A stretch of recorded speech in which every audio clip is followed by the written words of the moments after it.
Welcome back. That's right. Today on Meow, I want to talk about something that really fits into the 'tis the season mood, which is probably the best Christmas short film ever made. I feel wrong. I don't have my little light here this time. I couldn't fit the Christmas tree into frame in a way that worked. So anyways, last year I did a video essay on the greatest Christmas movie ever made. And you can look at that. There'll be something up in one of these corners that'll give you a link to that, and you can find it on the channel as well. But this year, when I was thinking about what we should talk about for Christmas, all I could think about was this little short film made in 1978 called The Small One. Small one, don't look so blue. I absolutely adore this little short film for many reasons, which we will talk about here in a second. But I thought it would be more interesting to talk about this because I don't suspect that people have seen this in the same capacity that people have seen A Christmas Story or the many versions of A Christmas Carol or Elf or The Santa Claus, other movies that I enjoy for this season. But I thought that this would be something a bit more interesting, if not nearly as click-worthy. So The Small One was directed by Don Bluth, and you might recognize that name because he directed The American Tail, which is another animated film, as well as The Land Before Time, the very first one, not the others. And like I said before, this came out on December 16th, 1978, and it actually released with the re-release of Pinocchio. So let me just quickly go over like what I love about this little film, and then we'll talk about kind of the message at the end. The animation is beautiful in this film. The way that the characters move, I don't know if it's sort of a rotoscoping thing where they basically paint over somebody else's motions. It feels a little too sway-y to just be simple hand-drawn animation. It doesn't look like other animations that I can picture in my head. So I'm not sure if they use that method, but regardless, I love the way that the actual characters move in here. That paired with the voice acting, specifically of the boy's father and, spoiler alert, Joseph at the very end, as well as the Tanner as well. I absolutely love how everything feels in this. And this obviously goes with the art direction as well, the background paintings and just the overall color and aesthetic of the entire piece. Everything feels very calming to me. And honestly, I'm not saying that this is like the best part of it, but that adds so much to it. I mean, this could be just a generically animated movie, or worse, like it could be an ugly to look at animated movie, like, I don't know. Pinocchio, a true story. But again, this calming feeling that the movie gives off just by its art style and its actual like animation, there's just something, like I said, it's relaxing. And it really does put you into sort of a state to receive kind of the theme of the message and have it feel fulfilling, I suppose, in a way. And this also comes from the music as well. The music is basically like there's like, I think like 3 pieces in this, roughly 25-minute short film. While the pieces don't overstay their welcome by any stretch of the imagination, the main theme, the Small One theme, is used throughout the short film. I don't know why I stuttered on that one, but anyways. And maybe I'll be able to play you at least a little snippet of that little theme there, but I doubt that I will be. You're just gonna have to go watch it if you want to hear it. I probably. Oh, okay, cool. I'm glad we were able to listen to that. Anyways, adding on to the music being just a beautiful melody, the actual lyrics, I'll read them for you here. Oh my God, my fly's down. Whoops. So the actual lyrics read, small one, don't look so blue. Somewhere a friend is waiting for you. Someone still needs you to brighten his day. There's a place for each small one, God planned it that way. So going off the lyrics there, I think we should jump into just a little quick synopsis of the plot. Basically, kid has this old and small donkey, the small one, and his father tells him that he needs to sell the donkey in the nearby city for 1 piece of silver, because that's all they're really going to be able to get out of him, because he's eating too much, he's not pulling his own weight. The boy goes and tries to sell the donkey at the town. He goes to the tanner. The tanner's like, yeah, I'll give you a piece of silver, but I'm going to, do my tanning business. And the boy is like, no, don't do that. Murder. And then, of course, he tries to sell it a couple more times. Nobody else wants it.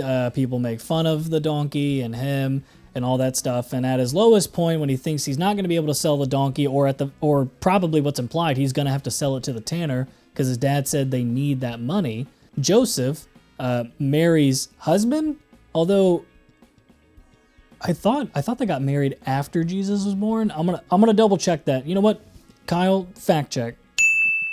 Anyways, Joseph comes and buys the donkey from the little boy, and he takes the donkey to his wife. His wife rides the donkey all the way into Bethlehem, and then the final shot, beautiful painting of the inn well, I guess not an inn. The what is it?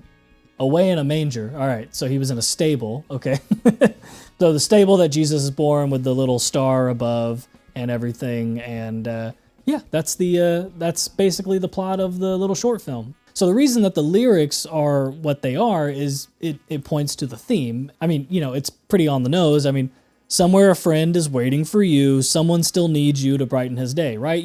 Basically, and also God planned it that way. Again, the point being, you are not useless. Just because you are not entirely in your element where you are right now does not mean that there is no purpose for your existence.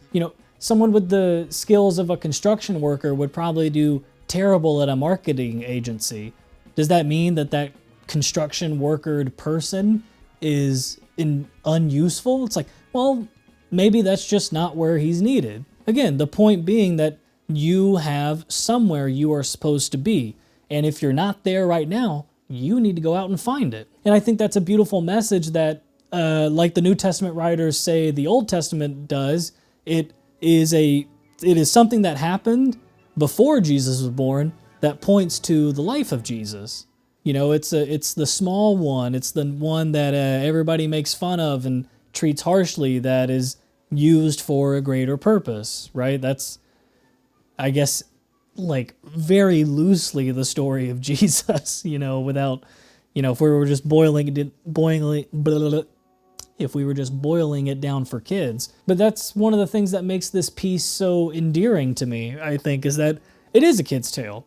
It's a kid's short, and it has a kid who's more or less like an audience stand-in for the kids who are watching, struggle, fail, and then eventually, at the end of the day, he finds out, there was a purpose for all this struggling. He shouldn't have sold it to any of those people. He shouldn't have sold it to the tanner, because now his donkey's being used to carry the Holy Mother, if you're Catholic or Orthodox, I guess.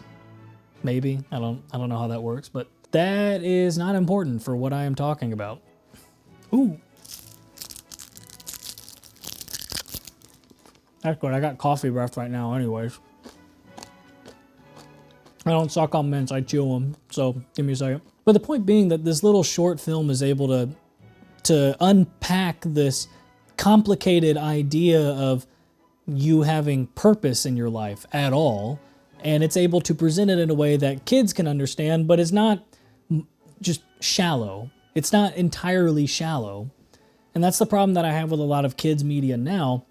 It's not that kids media is sometimes goofy or not sufficiently deep enough for me, as a almost 24-year-old. It's not that at all. It's the fact that for one, they either promote values that are actually bad for the kid, but that's, beside the point. Or it's simply the fact that the point that it's trying to make is so shallow and not actually exemplified in both the actions of the characters, let alone like any actual spoken dialogue until the very end, when it's like, oh, this was the lesson that you tack on later. That's the problem that I have, is that kids media today is either far too shallow or like actively rooting against any form of morality or genuine understanding of what defines purpose in a human being's life. And depending on when I'm able to get this edited, you may or may not already understand my problem with modern movies. I don't know. It might come out after this, but it might come out before. We'll see. Anyways, look, the point being, sometimes you're just overlooked because you're not in the place where you should be. Now, again, obviously there are times when that's not the case. Maybe you are where you should be, but things are just not right, and that's why you're being overlooked, or that's why you're upset. But I would argue that we should assume that that's not the case because we can't fix that as easily as we can fix ourselves. And that's not to claim that fixing yourself is an easy task. It's just that it's not nearly as monumental as changing the entire society around you. Whenever I have a problem in my life, the first question is, how much am I contributing to that? And if the answer is even 1%, that is obviously where I need to put my attention first. And at the end of the day, that's why this is a little Christmas short film. That's why this is a Christmas movie. That's why this is one of my favorite Christmas pieces of media of all time. It's very similar in that aspect to It's a Wonderful Life in the way that it promotes taking responsibility for your actions. Because at the end of the day, if you don't do that, then yeah, sure, nothing does matter. And if the original purpose for the Christmas season teaches us anything, it's that, man, you've got to take up some responsibility because there's a lot that needs to be worked on. But hey, thank you for watching. I hope you enjoyed the video, and I'm so sorry for people who have seen any episodes of this series previously that I don't have my light here. Again, I am so sorry. I apologize. I will change it later, I promise. And hey, I hope you guys like my little jacket thing. I forgot I had this. I was just gonna wear a green shirt to show that it was Christmas. And then I saw this in my closet and I thought, wow, this is horrifying. But hey, let me know if you enjoyed this video by giving it a little like, comment what your favorite Christmas movie or Christmas short film, or hey, your favorite Christmas piece of media. If there's a video game, let me know. But with that, I've been Kyle, and I still am, and you need to get the hell out of my house.